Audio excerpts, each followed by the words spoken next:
Hey friends, welcome back to the Folded Note Podcast. Thank you so much for being here today. It truly blesses me that you're here. Now, I want us to keep building on what we've been talking about this week.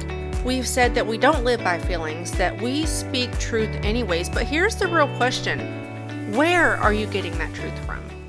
When the pressure hits, when emotions rise, when life feels off, you don't magically produce strength, right?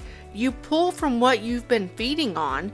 And if your mind has been filled with worry, noise, or negativity, that's what comes out, right?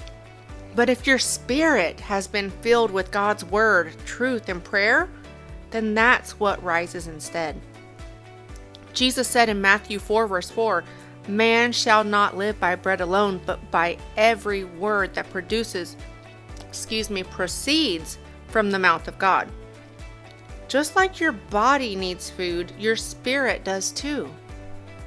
And if we go days without feeding on God's word, then we start to feel it, don't we? Not always physically, but definitely mentally and spiritually. And whether you realize it or not, something is always feeding your mind. Social media, conversations, music, news, stress. The world, it doesn't pause. It constantly pours things into you, so if you're not intentional, you'll be filled by default instead of by design. And instead of starting your day with noise, I say it all the time, just start with truth. Even if it's just a few minutes. One verse, one prayer, one moment of stillness with God, that small decision changes what you carry throughout your day. You can't live strong on an empty spirit.